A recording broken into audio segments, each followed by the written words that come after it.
Assalamualaikum warahmatullahi wabarakatuh.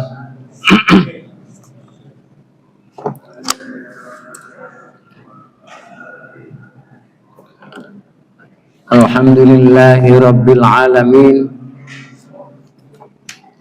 Wassalatu wassalamu ala nabiyyina Muhammadin khatamil anbiya wal mursalin wa ala alihi wa ashabihi ajma'in. Qala Allah Ta'ala fil Qur'anil Karim, A'udzu billahi minasy syaithanir rajim. Bismillahirrahmanirrahim. Ya ayyuhalladzina amanu taqullaha haqqa tuqatih wa la tamutunna illa wa antum muslimun. Shadaqallahul azim.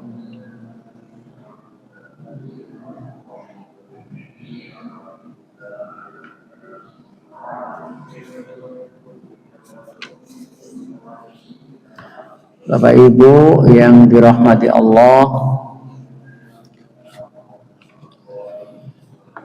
mari kita selalu bersyukur kepada Allah yang telah memberikan rahmat, nikmat, taufik, hidayah kepada kita semua. Mudah-mudahan Allah senantiasa menjadikan kita hamba yang pandai bersyukur.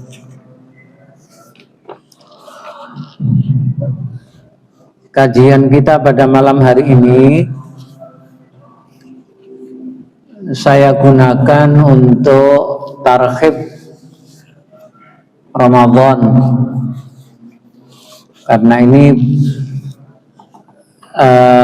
pengajian sebelum Ramadan yang bagi saya adalah pertemuan terakhir, dan nanti disambung lagi setelah bulan Syawal.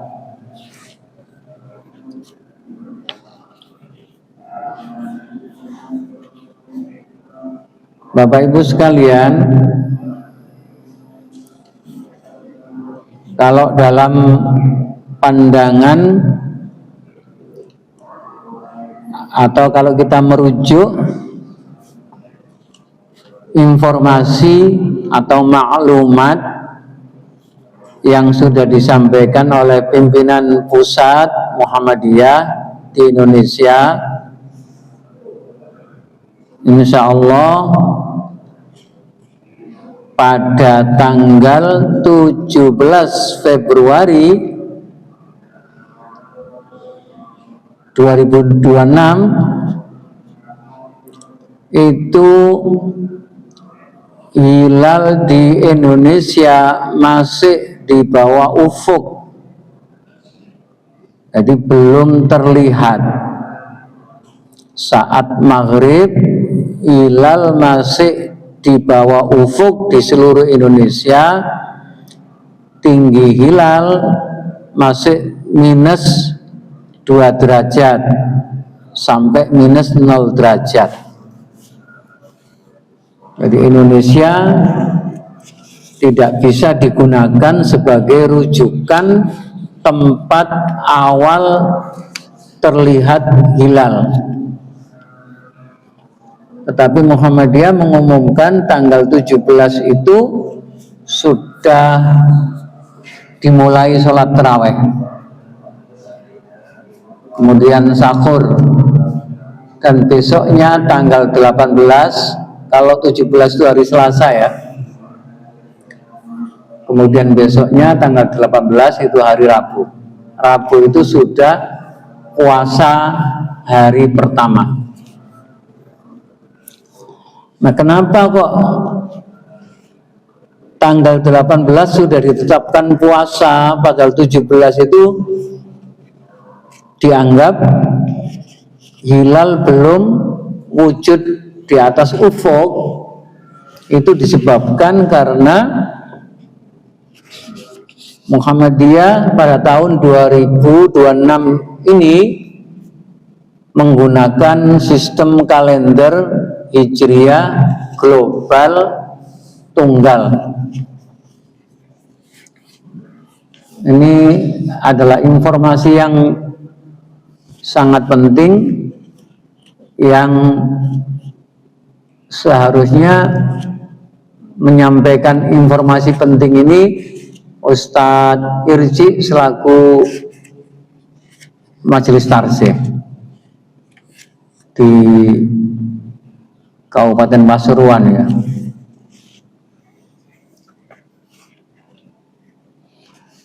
Perlu saya jelaskan, jadi kalau tahun ini itu menggunakan sistem kalender Hijriah global tunggal. Sebelumnya sejak tahun 2000 berapa itu ya? 1923. Tahun 1923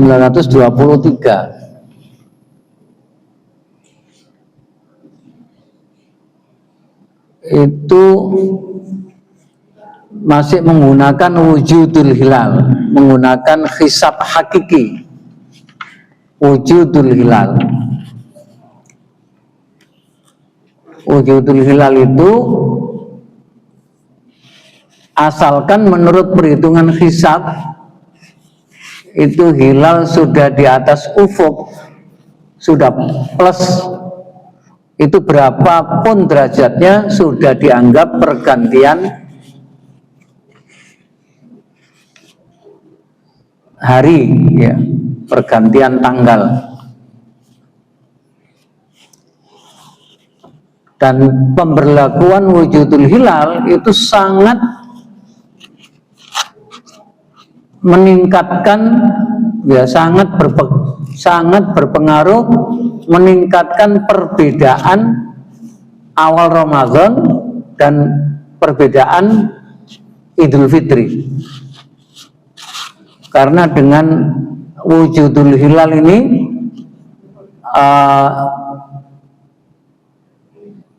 jarak waktu antara yang dipedomani oleh Muhammadiyah dengan yang dipedomani oleh pemerintah itu bisa sangat jauh hitungan derajatnya.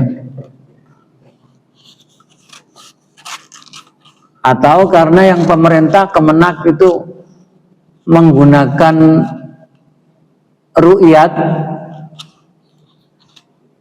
dengan pendekatan imkanur ru'yah, maka kalau wujudul hilal itu derajatnya masih tipis, itu tidak mungkin terlihat dengan ru'yat, maka akibatnya perbedaan awal Ramadan atau perbedaan Idul Fitri sering terjadi.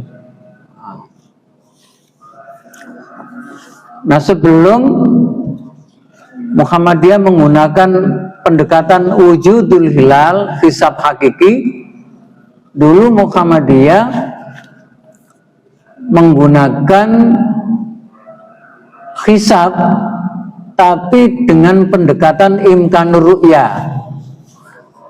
Jadi masih menggunakan standar 3 derajat ya, dipakai pedoman untuk menetapkan awal Ramadan. Ketika Muhammadiyah masih menggunakan pendekatan imkanur ru'yah 3 derajat itu kemungkinan perbedaan awal Ramadan dan Idul Fitri itu agak jarang ya, masih bisa ditemukan kesamaan-kesamaan antara yang menggunakan ru'yat dengan menggunakan hisab. Nah, pada awal-awalnya, pada zaman Kiai Haji Ahmad Dahlan, itu Kiai Haji Ahmad Dahlan sendiri tidak pakai menggunakan pendekatan imkanur ru'yat dengan standar 3 derajat, tidak pakai. Pada masa awal Kiai Dahlan itu penggunaannya sama dengan prinsip wujudul hilal, sehingga kemungkinan sekarang dengan menggunakan kalender Hijriah global tunggal yang perhitungan di Indonesia itu masih minus 2 derajat, itu kemungkinan besar tahun ini terjadi perbedaan. Pemerintah atau Kemenak itu kemungkinan besar menjatuhkan keputusan awal Ramadan itu 19 tanggal 19 Februari, hari Kamis ya, itu pun masih menunggu ru'yat dan sidang isbat. Tapi kalau Muhammadiyah sudah memastikan tanggal 18 itu adalah puasa hari pertama. Nah, mengapa di Indonesia itu masih dianggap min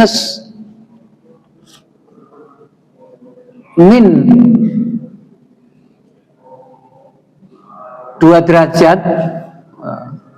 Itu kok sudah diputuskan tanggal 18 awal puasa atau puasa hari pertama, karena sistem kalender Hijriah global itu menggunakan prinsip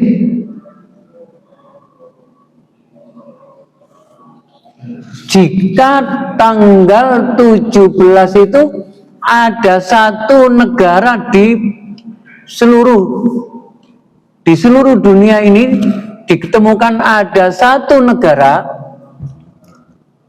yang perhitungan astronominya itu sudah plus, sudah di atas ufuk, maka hilal yang ada di negara itulah yang dijadikan rujukan untuk seluruh negara Islam di dunia. Kalau misalnya tanggal 17 itu tidak ada satupun di dunia, di bumi, tidak ada satupun di bumi ini ada negara yang perhitungan astronominya itu masih minus di bawah ufuk, itu berarti bulan Sya'ban harus digenapkan menjadi 30 hari.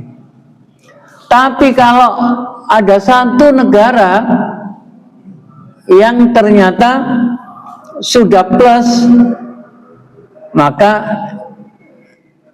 negara itulah yang dijadikan rujukan untuk seluruh negara di muka bumi ini, sehingga hari rayanya itu menjadi satu hari yang sama dan tanggal yang sama. Jadi akhirnya sama dengan model kalender Masehi. Kalender Masehi itu kalau sudah menetapkan Natal tanggal 25 Desember, maka tidak ada perbedaan antar negara di seluruh bumi ini mempertentangkan tanggal 25 itu untuk Natal. Jadi dengan KHGT itu, maka seluruh negara Islam bisa berhari raya pada hari yang sama dan tanggal yang sama jika sudah diketemukan hilal di atas ufuk pada negara tertentu. Nah, KHGT itu menetapkan standar imkanur ru'yah atau standar visibilitas itu antara 5 derajat sampai 8 derajat. Kalau kurang dari 3, dulu Muhammadiyah pernah menggunakan standar imkanur ru'yat itu 3 derajat. Tapi pedoman kalender Hijriah global itu didasarkan pada perhitungan hisab. Kalau masih 3 derajat atau kurang dari 3 derajat, itu sulit hilal terlihat, padahal pergantian hari sudah terjadi. Maka kurang dari 3 derajat itu tidak dijadikan standar, diangkat ke 5 derajat untuk standar seluruh negara Islam. Kalau diangkat standar di atas 8 derajat, kalau standarnya itu menggunakan di atas 8 derajat, itu dianggap sudah terlambat. Ya. Penetapannya itu dianggap akan terlambat atau sudah terlambat. Maka tengah-tengahnya yang digunakan standar imkanur ru'yat untuk kalender Hijriah global tunggal itu adalah 5 derajat sampai 8 derajat. Nah, kebetulan di tahun 2026 ini negara yang hilalnya terlihat di atas ufuk itu adalah negara yang ada di Amerika, yaitu di Alaska. Maka dari situlah dijadikan rujukan penetapan awal Ramadan untuk seluruh negara-negara Islam, kecuali Turki yang walaupun Turki itu sudah menerima kalender Hijriah global, tapi tetap tidak mau, dengan alasan karena Alaska itu penduduk setempat tidak ada yang beragama Islam. Nah, sebagaimana yang difirmankan oleh Allah, faman syahida minkumus syahra falyasum. Kalau kita itu masih diberi Allah kesempatan untuk bertemu bulan Ramadan di tahun atau di tanggal 17 itu, kita masih dikasih umur oleh Allah, bahkan di bulan Ramadan full itu kita masih ada umur, itu Allah mengatakan falyasum, hendaklah orang yang masih menyaksikan kedatangan bulan Ramadan itu berpuasa.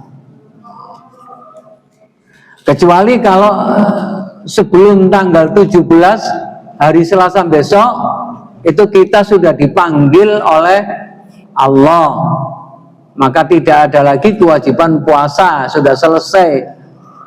Jadi puasa-puasa yang kita lakukan pada tahun-tahun sebelumnya itulah yang akan kita bawa sebagai bekal amal ibadah kita setelah kita dipanggil oleh Allah.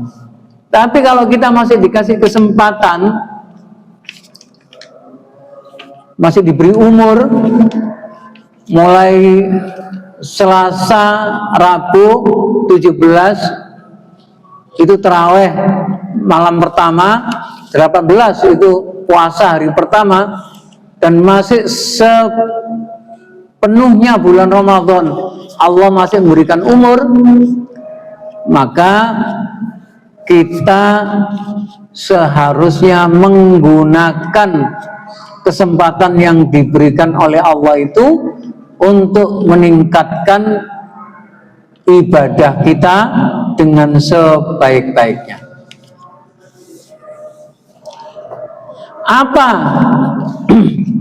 Apa alasannya? Atau apa alasan perlunya kita meningkatkan semangat beribadah di bulan Ramadan tahun 2026 ini, atau kalau Hijriah itu tahun berapa?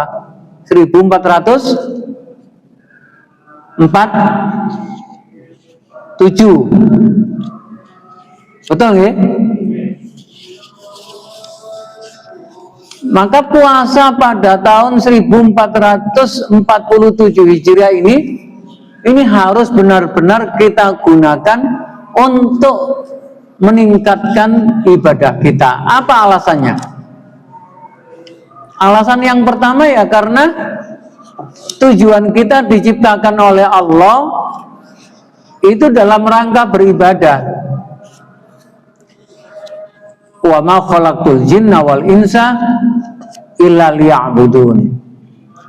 Kalau ada orang dikasih kesempatan oleh Allah bertemu bulan Ramadan, sholat masih tetap diabaikan, yang sholat 5 waktu, apalagi sholat tatawu, puasa juga tidak puasa, taraweh juga tidak taraweh, itu menandakan orang tersebut belum menjalani hidup sesuai dengan tujuan Allah memberikan hidup kepadanya. Atau orangnya sudah ngerti bahwa tujuan hidup menurut keterangan yang diberikan Al-Quran itu beribadah, tapi walaupun ngerti tujuan hidupnya seperti itu, orang tersebut memang tidak peduli, tidak mengabaikan dengan tujuan hidup sebagaimana yang Allah rencanakan ketika menciptakan manusia ini.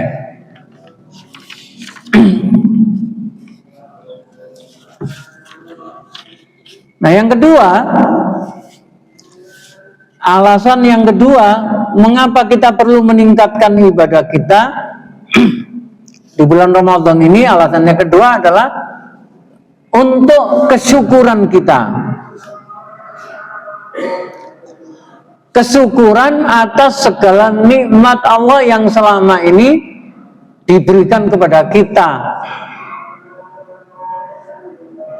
Sebagaimana Allah sampaikan, la in syakartum la azidannakum wa la in kafartum inna adzabi lasyadid.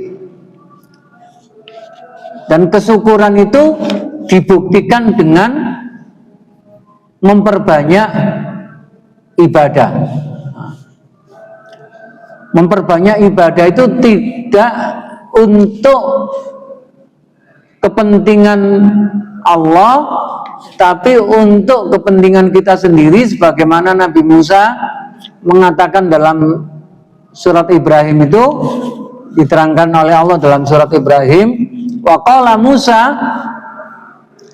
in takfuru antum, apabila kamu semua kufur atas nikmat-nikmat Allah,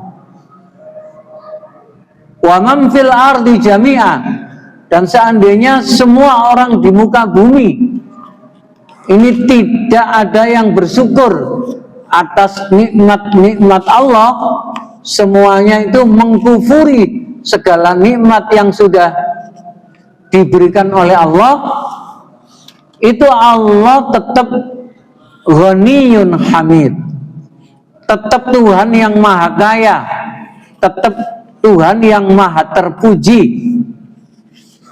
Allah tidak menjadi miskin ketika semua nikmat sudah diberikan kepada hambanya. Itu nikmat-nikmat yang dimiliki Allah tidak akan pernah habis. Dan Allah tidak turun kemuliaannya hanya gara-gara seluruh manusia di muka bumi ini tidak ada yang mensyukuri nikmat-nikmat yang diberikan. Itu Allah tidak turun kemuliaannya. Tetap Allah itu adalah Tuhan yang maha terpuji. Dan kita diingatkan oleh Allah agar kita menjadi hamba yang bersyukur. Allah mengatakan wa fi anfusikum afala tubsirun. Dan terhadap nikmat Allah yang ada pada diri kamu, yang ada pada diri kita itu yang melekat dalam badan kita, yang melekat dalam tubuh kita ini. Ini kita masih punya paru-paru yang sehat, punya jantung yang sehat, punya mata telinga yang normal, punya ginjal yang masih belum bermasalah misalnya. Itu semua sepantasnya kita syukuri. Sebab kalau satu saja Allah cabut, apakah itu kita tidak bisa melihat, atau kita tidak bisa mendengar, atau gangguan pernafasan kita itu setiap hari sangat susah kita menghirup oksigen, atau setiap kita ingin menikmati hidangan makanan itu mual, muntah-muntah, tidak bisa masuk gara-gara liver kita, gara-gara ginjal kita sudah terganggu. Maka kita baru bisa merasakan betapa besarnya nikmat-nikmat Allah yang kita lalaikan. Nah, seharusnya kalau kita menjadi orang yang pandai bersyukur, maka itu semua kita balas dengan meningkatkan ibadah kita, lebih-lebih di bulan Ramadan. Yang nomor 3, alasan kita untuk semakin meningkatkan semangat ibadah kita di bulan Ramadan nanti adalah untuk penghapusan dosa-dosa kita. Kita semua itu adalah manusia yang pasti banyak dosanya. Tidak ada satupun di antara kita yang tidak terjerumus dalam perbuatan dosa. Tidak ada. Pasti di antara kita ini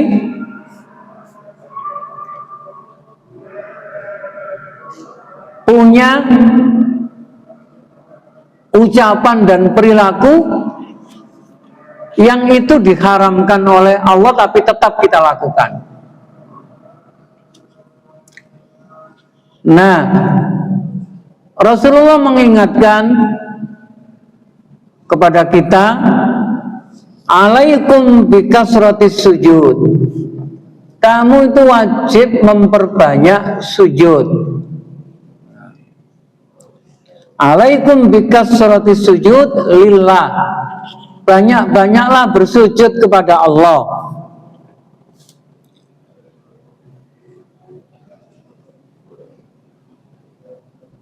La tasjudu lillah illa rafa'akallahu biha darajatan.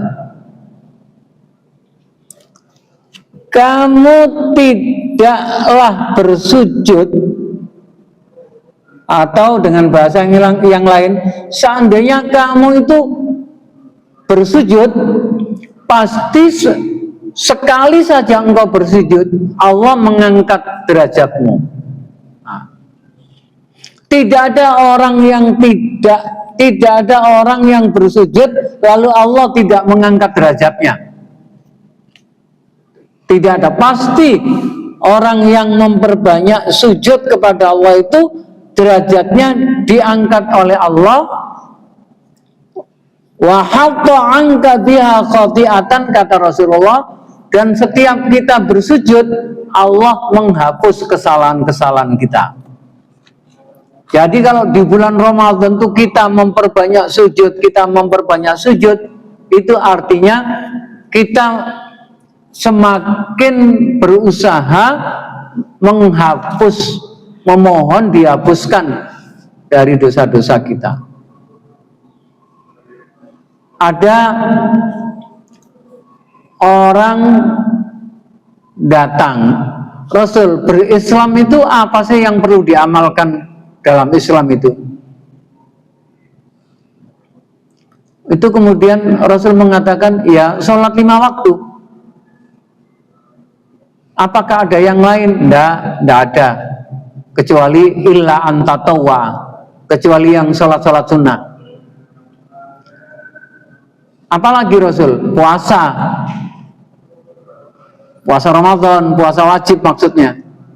Apakah ada puasa yang lain? Tidak, kecuali puasa yang sunnah-sunnah. Kemudian zakat. Nah. Apakah ada yang lain Rasul? Ya zakat yang diwajibkan itu. Kecuali kalau kamu menambah dengan infak sedekah-sedekah yang lain. Tapi sahabat yang namanya Tolha ini mengatakan, demi Allah, saya hanya akan melaksanakan yang pokok-pokok saja, yaitu hanya sholat 5 waktu saja, tidak pakai sunnah-sunnahan, hanya puasa Ramadan saja, tidak pakai sunnah-sunnahan, ya hanya zakat yang wajib saja, yang sedekah infak yang sunnah-sunnah juga tidak. Saya akan melaksanakan yang wajib-wajib saja, saya tidak akan nambah-nambah dan tidak akan saya kurangi. Itu saja Rasulullah mengatakan, aflaha, kamu nanti akan beruntung, in sodakta, jika kamu membuktikan seperti itu. Jadi kalau ada orang, apakah itu di luar Ramadan atau di dalam Ramadan, yang dikerjakan ya cuma poso, sholatnya 5 waktu, zakatnya zakat fitrah dan zakat mal. Itu saja Rasulullah mengatakan kalau semua itu ditepati, itu kamu sudah beruntung. Tapi ketika ada orang bermalam, salah satu sahabat bermalam di rumah Rasulullah, lalu ketika Rasulullah berwudu, dia bantu menyiapkan air wudunya Rasulullah. Kemudian Rasulullah mengatakan kepada orang itu, kamu tidak minta apa-apa sama saya, kamu tidak kepingin minta apa-apa sama saya, coba kamu minta apa? Sahabat itu mengatakan, aku tidak minta apa-apa Rasul, kecuali ingin menemani engkau di surga. Terus Rasulullah mengatakan, bantulah aku supaya permohonanmu itu bisa terwujud bikasrotis sujud, dengan cara kamu memperbanyak sujud. Memperbanyak sujud ini kalau kita kerjakan di bulan Ramadan, itu bisa kita gunakan bekal untuk mendapatkan tempat di surganya Allah ketika di akhirat, seperti sahabat yang minta menemani Rasulullah di surga itu tadi. Walaupun menurut Rasulullah tadi orang itu hanya mengerjakan yang pokok-pokok saja itu sudah beruntung. Tapi kalau bisa seperti sahabat yang dianjurkan Rasulullah, kamu perbanyaklah sujud supaya kamu bisa menemani saya di surga. Itu yang sangat menarik, yang perlu kita usahakan. Kemudian alasan kita meningkatkan semangat beribadah di bulan Ramadan itu adalah kesempatan hidup kita ini terbatas waktunya. Umur kita ini semakin berkurang. Kematian itu pasti. Dan sudah dibuktikan teman-teman yang seumur kita itu sudah banyak yang mendahului. Kalau itu kita jadikan sebagai dasar pertimbangan, maka tidak ada salahnya kita sebelum dipanggil oleh Allah menjadikan kematian itu sebagai peringatan untuk kita agar kita meningkatkan ibadah kita di bulan Ramadan.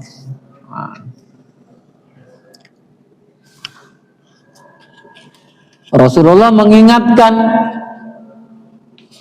ada hadis yang terkenal itu, irtanim khamsan qabla khamsin sababaka qabla haramika.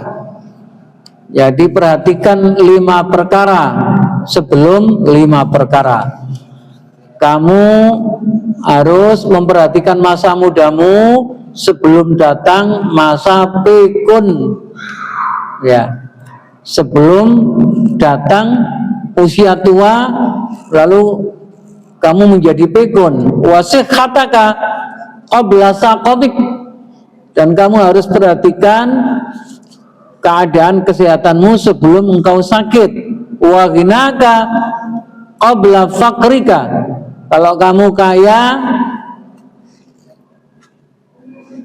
kamu gunakan kekayaanmu itu dengan sebaik-baiknya sebelum kamu tiba-tiba menjadi miskin. Wa faraghaka qabla syughlika, kalau kamu masih punya kesempatan waktu yang longgar, gunakan untuk sebanyak-banyaknya ibadah sebelum masa kesibukan kamu. Wa hayataka qabla mautik, dan ketika kamu masih dikasih hidup oleh Allah, pergunakan kehidupan yang masih diberikan Allah kepadamu itu sebelum kamu mati. Nah, ini kita gunakan sebagai dasar untuk meningkatkan semangat kita beribadah di bulan Ramadan.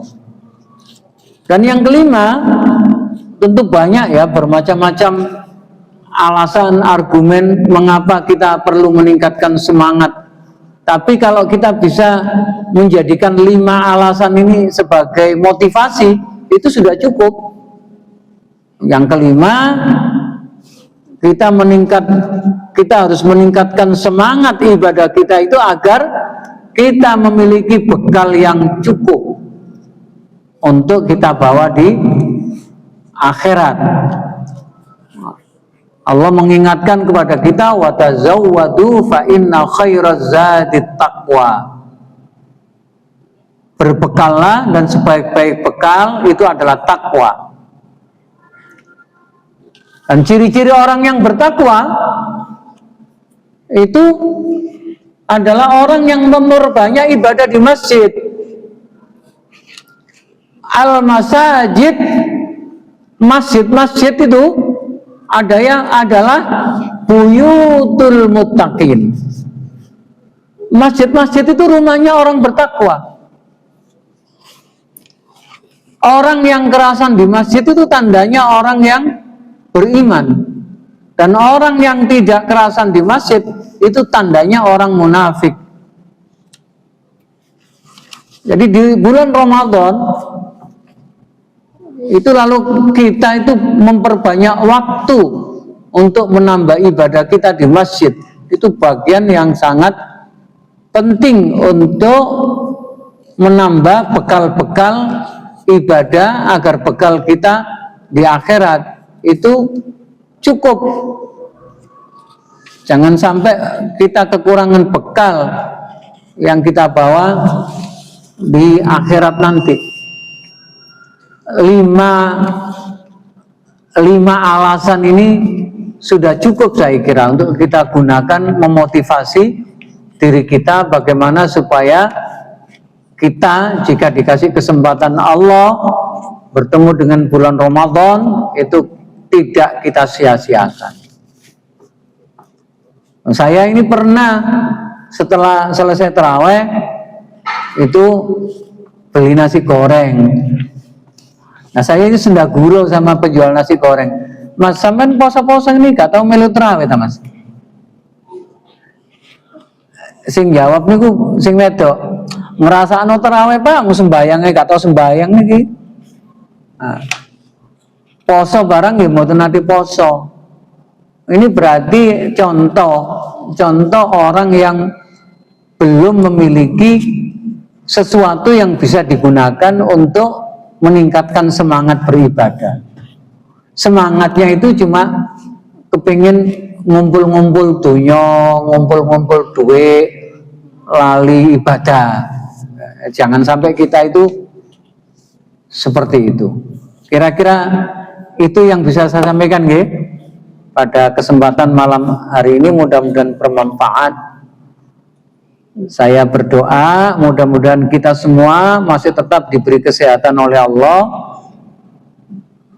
memiliki badan yang sehat dan kaki yang ringan untuk kita gunakan menjalankan ibadah puasa, dan kita gunakan untuk melangkahkan kaki ke masjid, untuk sholat taraweh, untuk iktikaf, untuk tadarus. Itu kita mohon kepada Allah agar badan kita itu sehat dan ringan. Jangan sampai kita itu tidak pernah ke masjid alasannya bendino itu aku cekot kabeh. Bolak balik alasan itu cekot mawon. Alasan tidak pernah ke masjid itu. Mudah-mudahan kita sehat. Demikian, mari kita akhiri dengan bacaan hamdalah. Subhanakallahumma wa bihamdik asyhadu an la ilaha illa anta astaghfiruka wa atubu ilaik. Assalamualaikum warahmatullahi wabarakatuh.